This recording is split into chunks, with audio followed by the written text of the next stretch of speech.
Hi, friends. Welcome to another episode of the Making Spaces podcast. I'm one of your hosts, Sarah, and this is the other co-host, Josie. And we are excited today to introduce, well, probably a lot of you know who he is already, but to introduce to you, our listeners, Blake Chastain, who is I'm going to call him the founder, the creator, the beginning of Exvangelical. The hashtag, but also just sort of people understanding what an Exvangelical is, and we'll get into that in a little bit. Also hosts a podcast by the same name, Exvangelical, and also has a podcast called Powers and Principalities that talks about politics and religion. So a way to really like ostracize your family during the holidays. My favorite. Which is Josie's absolute favorite hobby. So Blake, you are also one of our friends. So we're so excited to have you on here today because you're also part of, and actually the founder of that, You Found Things, Irreverent Media Group. And so we're glad to have you here. The opening question we always ask is, where is one of your favorite spaces and why? Thank you for that wonderful, very kind introduction, Sarah. One of my favorite spaces, actually, we just moved within the last year, like a lot of people did during the pandemic, and there are a couple of spaces just in my house that I really love.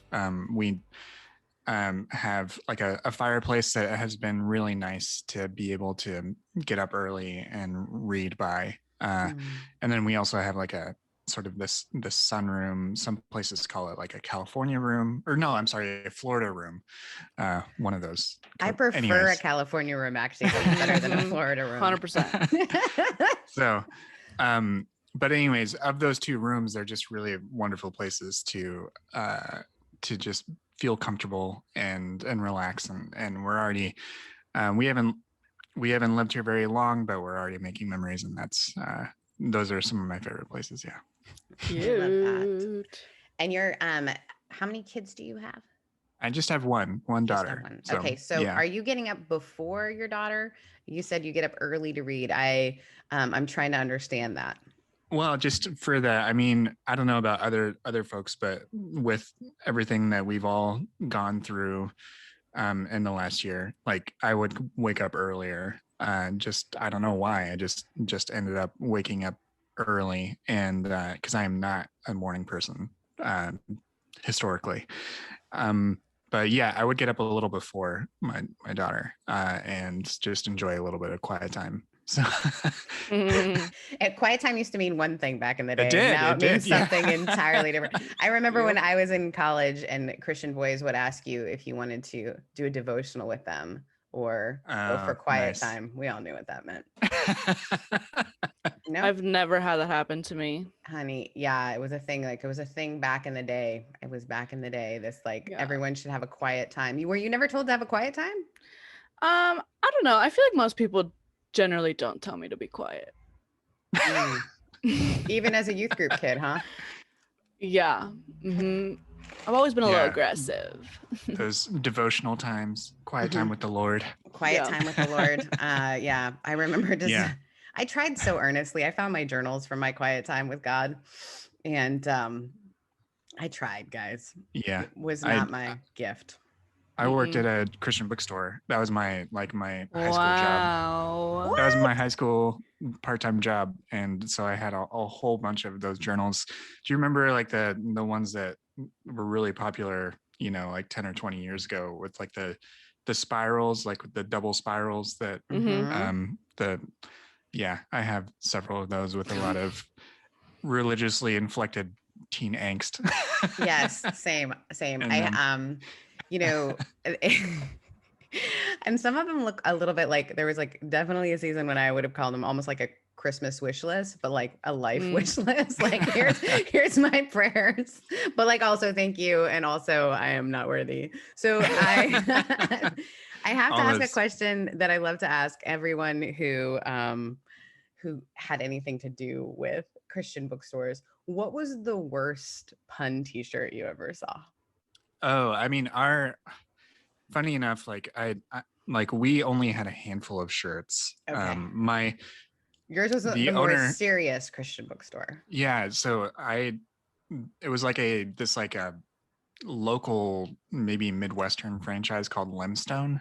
Ooh. It wasn't as popular as like Lifeway or Family Christian stores. And the owner of our location invested way too much in like Kincaid prints. Oh like God. the front third of our store was like Kincaid prints, and If you don't know who those Thomas weird. Kincaid is, he is the master of light. Yes. Um, Yeah. He Have you is ever the looked up his artist. biography? Like he No. was a Yeah. crazy. He was Yeah. nuts. Like he Well, I just. learned about him in art school, and all they said was that this guy found out that inkjet printers existed, and then art sucked from then on. There's like a paragraph in your art book, like Thomas Fuck Kincaid Thomas Kincaid. ruined art. Yeah. I do. Right. I do love that some older folks whose homes as a pastor I've gone in to visit, they'll be like, oh, you do art? I want to show you this piece of art I have. And it will always be a Thomas Kincaid. You know, they're Kincaid. nice. They're bring the nature, I guess, Are inside. they nice? Okay. I mean, they're Well. like hotel nice, I guess. Anyway, down the thing. So you didn't have the t-shirts that I was hoping for. Yeah, we only had a handful. It was like Lame. there were just a few in the back, and then just the front third of the store was all Kincaid prints, and then what's the like a handful of Precious Moments things, and then God. do you know the wooden ones with no we faces? Were just talking about that yesterday. What were they called? They were like walnut something. Yeah, and there would be like one holding a baby, and those were like a yeah. I'm not a well, my place looks like I don't like kitschy things. Like I like some, but I'm not like a knickknack person.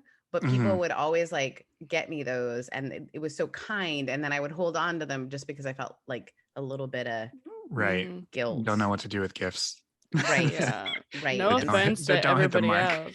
No offense to everybody else who liked those things, but I lived in a home where my mother was very bougie, and she's kind of like Sarah. She's like, this is not bougie. No. This is not I ended up putting them out at Christmas. I do a little like I would have like nativity scenes, but they're from all over the world, and I put out the ones That's cute. that were women, Marys, different Marys, and so those are what I did with them. But I in general don't love that. But there was a Christian bookstore so I moved from Canada to Mississippi, and in our mall in Mississippi there was this Christian bookstore that I think their main goal was like, can we find the worst pun, like lifesaver? And it was like, yeah. And then there was like, oh gosh, they were Jesus Saves, and there was like a goaltender that was Jesus, and like all these like terrible things. And I just remember being like, this can't be it. like I didn't necessarily have a total hold on cool, but I was pretty sure that wasn't it. Yeah. But that was, I definitely had friends who wore them. Right. Yeah. Yeah, definitely. I'm another weird chapter of my life was I did spend a short period of time many years later working at the Lifeway bookstore on Moody's campus. Oh, this is so. I mean, I mostly worked in the back office, doing like restocking and receiving and things like that. But they had some shirts, and there was one that I remember was like a Reese's something. Yes. But I can't remember what it. I can't remember. It was really bad, but I can't remember the saying that went with it. Jesus pieces? I don't know. I know. I think it's worse. I feel like it's worse than the work you just did there to create that slogan. So all of this is the background in which you grew up, right? So explain a little bit how you got to Exvangelical, and then it has really caught on as this huge movement. I mean, I look at even Facebook and the support people are giving each other, the space they're making for each other as they, we use the term deconstruct or reconstruct or, whatever this, I call it a faith shift. I think that's helpful language. Can you explain a little bit how you became the father of this? The father. Well, I mean, the patriarch. I'm just kidding. I do think that, this sort of stuff is actually an extension of what a lot of people have been doing for a long time. I don't know. Mm-hmm. I don't know if either of you ever listened to Caveman's Call back in the day. Oh, did I listen to Caveman's Call? Yeah. Like I've been lately using the term like Long Line of Believers, which was one of their which is one of their albums actually. And anyways, I think of what we've seen over the last 5 years, and even going back a few years before that, as an extension of people leaving these types of traditions. If you go back to the immersion church movement and things like that, they were sort of trying to critique a lot of these same things. But back to just my story, I grew up in small town Indiana, went to a United Methodist church there. And I know that you're also a part of the UM tradition. So like I actually didn't have like a really strong sort of complementarian inflection of a lot of my understanding of things, at least not within my direct church experience. When I would go and visit some of my relatives' churches in southern Indiana, I would see that more on display. But I never really had any concern about things like women being legitimate leaders in church spaces. And I actually had really positive experiences through that part of my life and through that church community, and really was formative in really positive ways.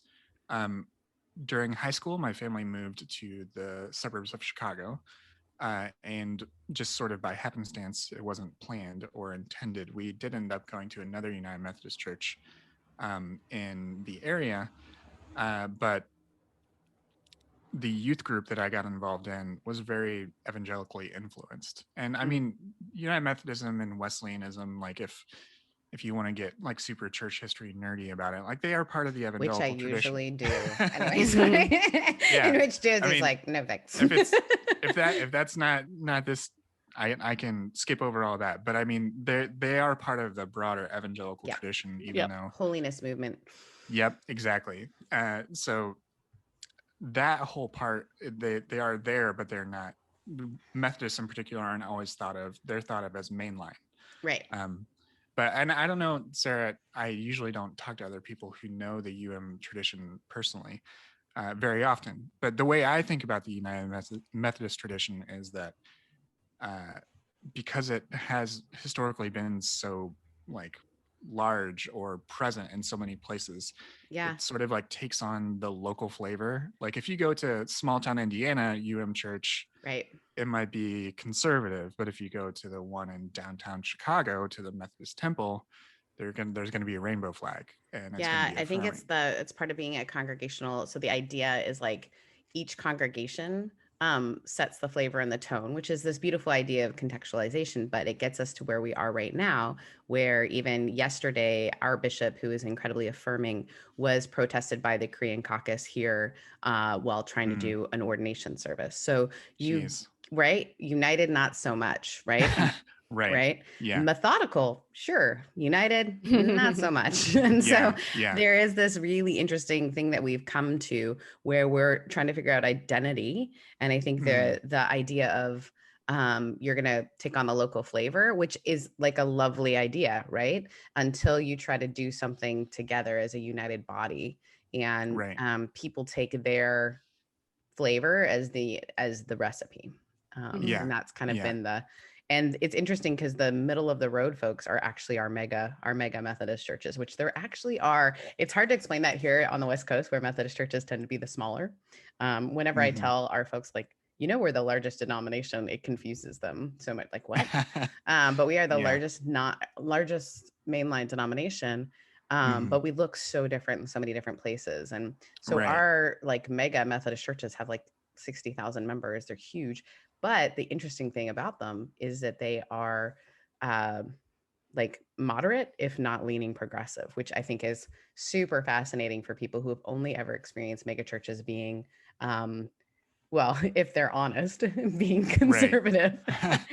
Right. Yeah. Yeah, absolutely. And I mean, I like the larger churches in my area and where went to youth group, like they were sort of more progressive, but they also didn't.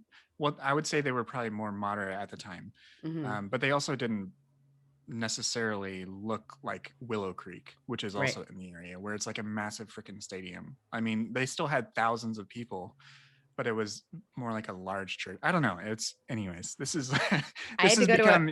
It's okay. I know it really has. You know, the funny thing is, though, it's like our backgrounds is what leads us to observe things, I think. And so it's good to hear that you in high school joined a youth group that was more evangelical, and that was influencing you as well. Right. And so in that respect, like that is where I, really got on fire for God and things like that, and all those different things that we would say. And, we would have said that. And it's I don't know.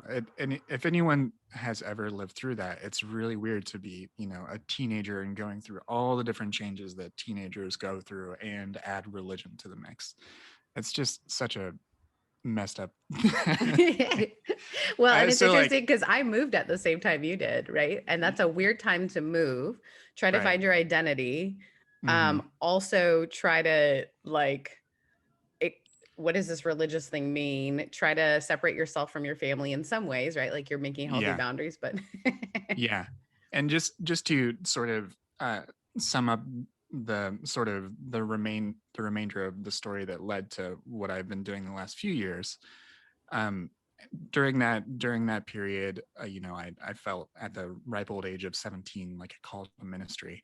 So that led me to choose to only look at Christian colleges. I went to Indiana Wesleyan University, and not really understanding the distinction between like the Wesleyan tradition being more conservative and the United Methodist tradition being more moderate or progressive, which led to some surprises. Like not, like the fact that chapel was required, sure, fine. But like no watching rated R movies, 12 midnight curfew for freshmen and sophomores if you didn't get like a 3, like you if you were a freshman and you got 3.0 or higher, you didn't have to have a curfew sophomore year. All this wild stuff. What? I went to a Christian school, and this is not my experience. We had a curfew for boys being in our apartments. Yeah, and that was it. Yeah.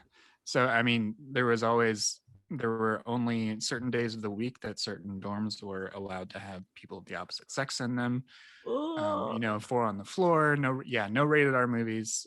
4 on the floor is 4 feet on the floor. Is that? That's right. Yeah. Oh my! I only know it as a drummer's term. I've never heard it as like a if you're on a date 4 feet on the. I mean, that's actually not that helpful, but that's fine. I would have found some workarounds. Yeah. I always don't. But you always also had to have the door open during. And I never understood. You had to sign in who was coming to whose room. Yeah. I, as a rebellious person, tend to not be able to understand going to schools like that. I mean, because my schools, I was already breaking every single fucking rule, right? Like student leaders weren't allowed to drink, but where I worked, they didn't care. So I drank whenever I wanted. And but like, I just don't, how do you not break the rules, Blake? How do you not just say fuck everything? I did break the rules. Trying to be earnest. The one year that I didn't break the rules was the year that I was a floor chaplain, my sophomore year, which also coincided with like my first major crisis of faith. So the college experience was like I was a history and Bible major going in. And the first full week of school was when 9/11 happened. And then there was this it was already a very conservative history department that taught like Christian Reconstruction sort of things and dominionism. And it just took an even harder turn to the right. And then I was also in these Bible classes and learning about Greek and the person of Jesus and becoming more politically liberal. And so that was the real thing that led to that period of angsty young adult Blake. Who's a chaplain. I love it. Yeah, I mean, floor chaplain, which is just like you were supposed to like lead devotions and stuff. But what that ended up being, I led like one and then just sort of hung out on my floor the rest of the year. It was crazy. And a lot of people did break the rules. Like the thing about those rules is they turn everyone into a deviant. Right. Love it. I love me some deviants. Yeah, but like it's just for being a person, like for being human. So yeah, that was not fun. But I mean, I didn't enjoy it, but I then decided not to go further and like pursue ministry. I still remained interested in religion and studied it in grad school, which I went to part-time while working. But eventually what led to me wanting to have these public conversations about things was seeing the sorts of things that me and my wife, who I met at the college, and who has a similar religious background, that sort of thing. The sorts of things that we went through, the ways in which we changed, the ways in which a lot of our friends that we also knew really decided not to continue in that same tradition. And I wanted to understand why. Like, what was it about?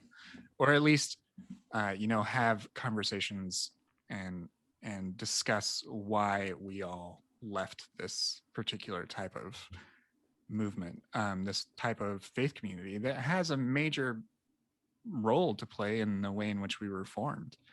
And so that was really the motivation. And so I started the podcast in like July of 2016, so almost 5 years now. An interesting year to do. Yeah. And I mean, I studied like evangelical politics, and my thesis was about like evangelical politics related to creation care and that sort of concern. And I tied the release of the podcast to the Republican National Convention. Wow! So hell yeah, and then, badass. and then we all know what happened in November. So do we know what happened?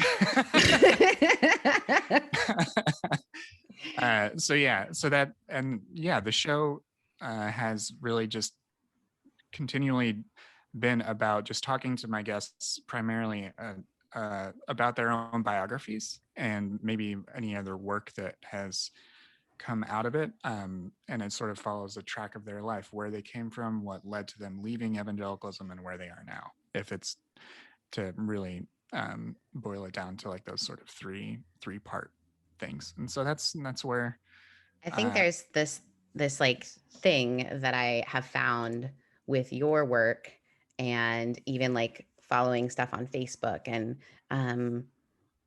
is this people need to hear that someone else has gone through it.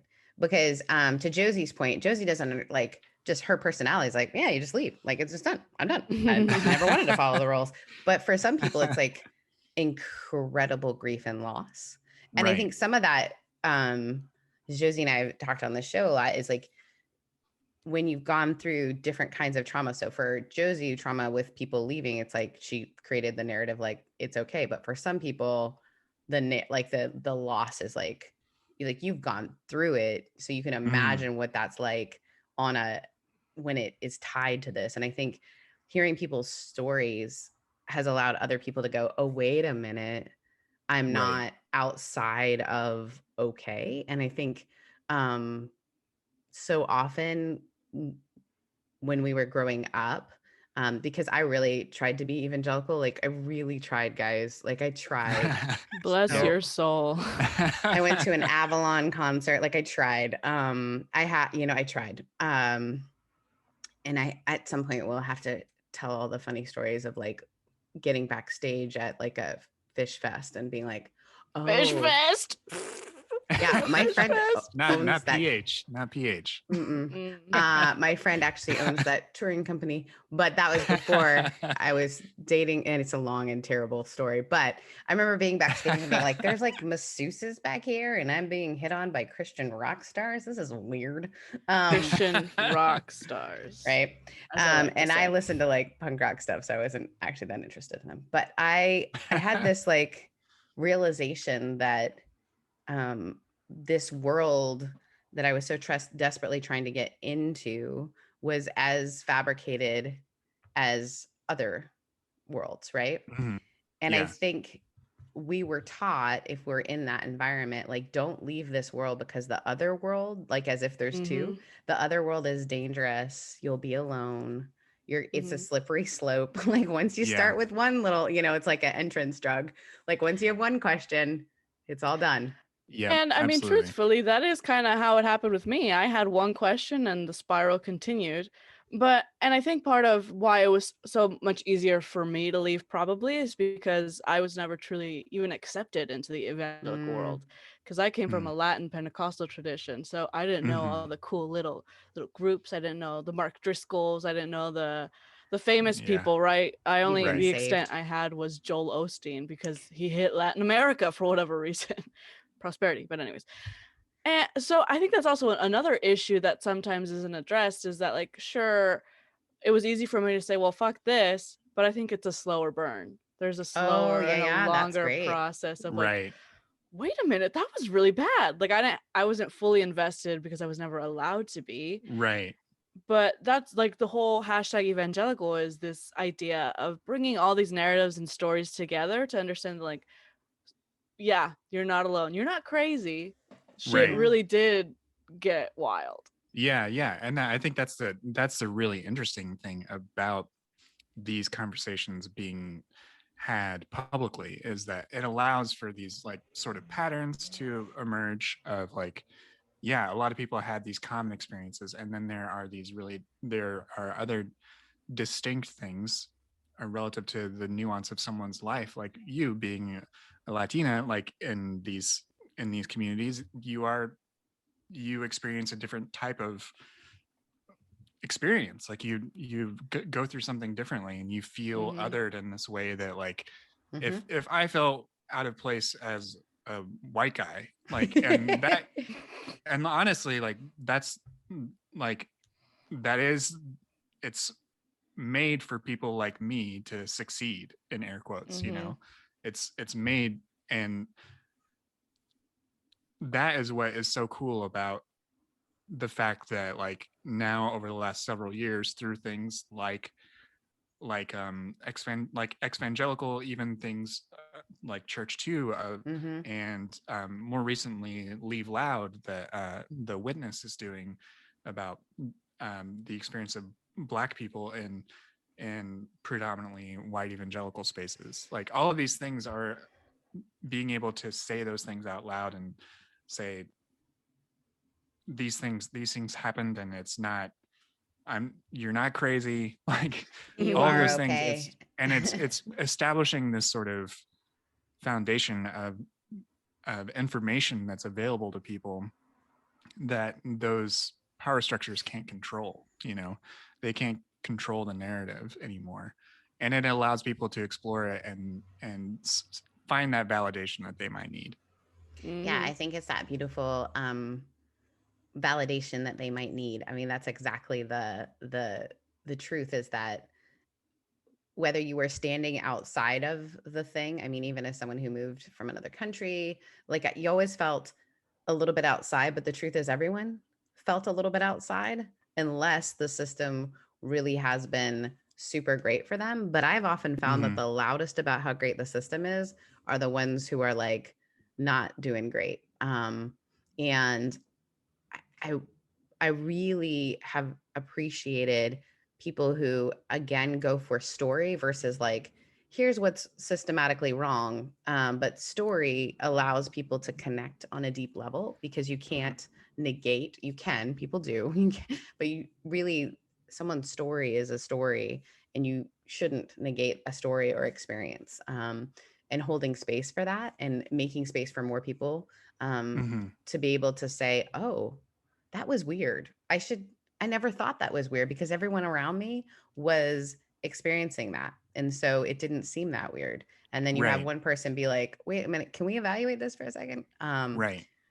And then everyone starts saying, wait a minute, I actually never felt part of that thing. Because I think the lie that we can tell ourselves is that everyone else feels comfortable in this space. Mm-hmm. So it's me. The problem is me. I'm the common denominator. And what I really am super excited about is that, you know, through things like Irreverent, it'll and all the other projects that are happening right now, is that it allows people to even see themselves represented in the people telling the stories. Mm-hmm. Like you have your show here. You both have multiple shows actually. It's true. It's true. So like you can speak to things that I can't, and same with you, Josie. And like you can validate those things for other people that are coming from a similar perspective as you, and like it can be additive. It doesn't need to necessarily be exclusionary, and that to me is the thing that is really neat about what we've seen over the last few years. That's not to say that there aren't things to address. That's not to say that Right. it's, you know, you can always remain open to critique and all those different things. But I'm still encouraged by it. I think that's what's so powerful about our little friend group, Irreverent Media Group, Mm-hmm. is that when we are alone in these solitary little podcast bubbles or individuals or whatever, it's really easy for the evangelical church to be like, oh, well, that's just that person. That's just them. That's just this little tiny little thing. But when the narrative of, well, maybe the event, like when we all get together and we all form these groups, it's like, oh, well, now they have to pay attention. Now they have to address the systems and their failures Mm-hmm. because people are noticing and people are paying attention in a larger scale. Right. Yeah, exactly. And I wonder too if it is, I remember thinking, oh my gosh, especially right around 2016, 17, like there was that isolating feeling of like, oh, I don't even know if this narrative fits me anymore. And it's a little bit the similar situation where, you know, I've had faith shifts for sure. The Jesus story is still super compelling to me, and it seems super different than what I was witnessing or experiencing. And it felt so isolating in that I was like, wait a minute, you know, I've invested in this thing. And this thing is ugly and destructive and harmful, and not just to me, but to others. And what do I do around that? And so I think anytime voices can raise up, so it's not even just like trying to get the powers that be, but almost kind of say, all right, there's a way to connect with people that make space for their story, and we can sit in solidarity and not just be what we're against, but be what we're for. And I think that's I was talking to someone the other day and they said, I want my work to be generative. I want it to, instead of being something that just tears things apart. And even just if the generation is that we're helping people know and own their own stories, that's generative and that's life-giving. And it helps people move beyond just this anger that is totally appropriate. But it's hard not to get stuck in, you know? Right. Yeah. Mm-hmm. Yeah. Yeah. And I mean, that is, all of those things are, to me, I think a lot of us are also sort of in this for the long haul. It's not, a lot of the people that have been doing these types of things have been doing them for a long time. And even if the terminology in which they use to describe themselves or their work changes, like things are, you know, evangelical outlets are starting to respond outright, and whether that lasts or not, you know, whatever, that is what it is, and whether things stay in the spotlight or not. But a lot of these things don't change overnight. You know, it may not be like an immediate sort of like toppling of institutions or anything like that. But what all of these projects do is that they are generative in someone's, because you don't know the way in which your work might surface on someone's Instagram feed or in their podcast feed, and like we're sort of inundated with this media in a way that it's really impactful, and that's why it's so exciting to see people explore those things and be vulnerable enough to do it publicly, because that should be acknowledged too. It's not always easy or fun or just dunking and making jokes on Twitter or something. And I mean, there's a place for that. I do it all the time. Oh yeah, there it is. I was just gonna say, and you guys are good at it. My gosh, you guys have me rolling. Like I even like this week, the guy who released the thing that was like, most people who are leaving the church is because they want to sleep with someone the Bible tells them not to. And I was like, yeah. I think that was a weird one for me, because I was like, everybody was having sex and they were still there. Like they didn't leave. They were just doing it. Yeah, right. It is an odd connection. Yeah. Well, what about the power tool guy? What did he say?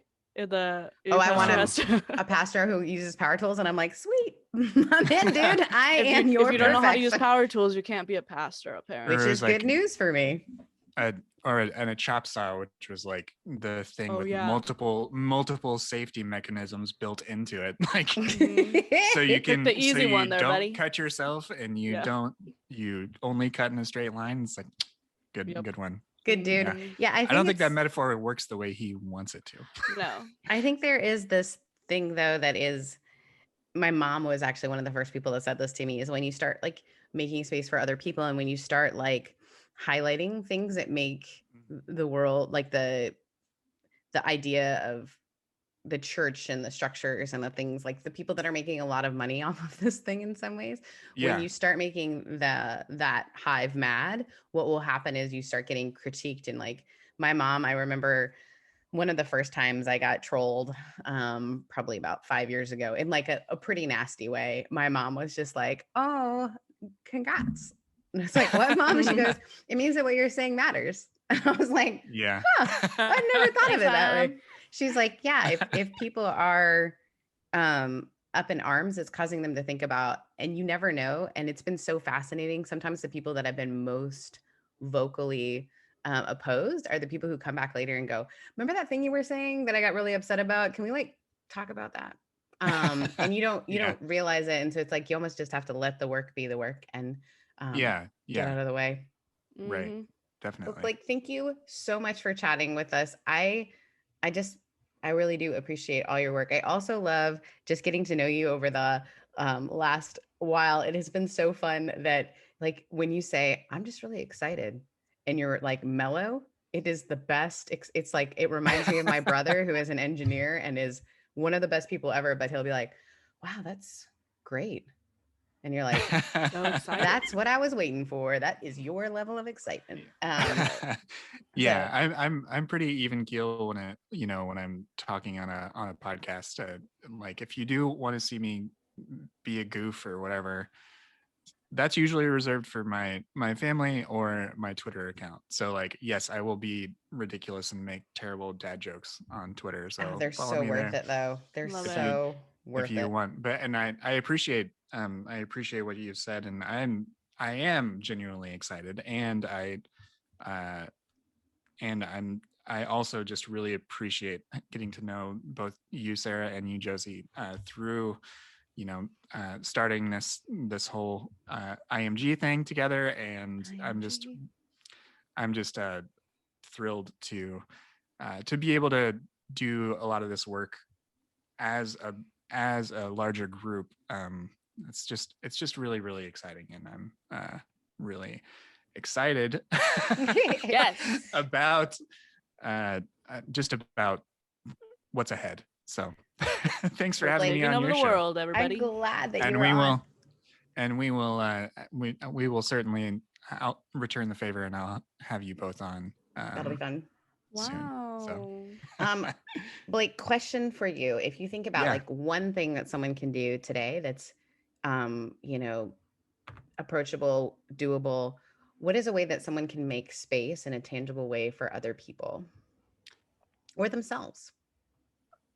I would probably go back to what you said about story, and I would say just be curious about someone else's story, and don't be dismissive of it. And there's all sorts of ways in which that society sort of primes us to be dismissive, especially the way in which certain things like white evangelicalism, they expect you to have a particular type of reaction or that sort of thing, and it's often for someone that might have some level of privilege.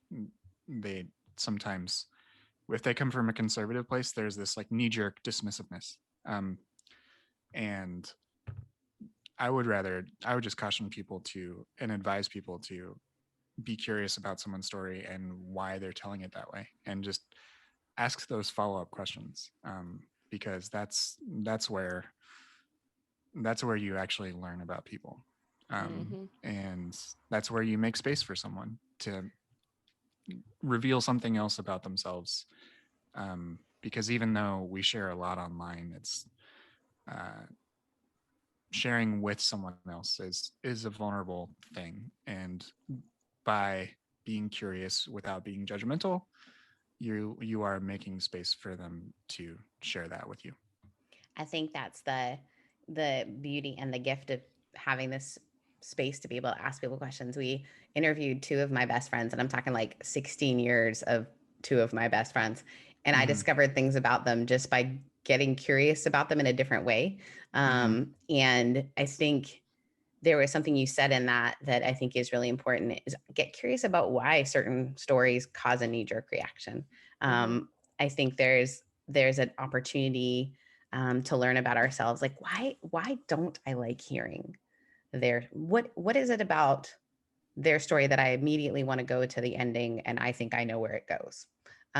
Because we often learn that there's something inside of us that this story might make us fearful. It might make us like, what is the thing behind the thing?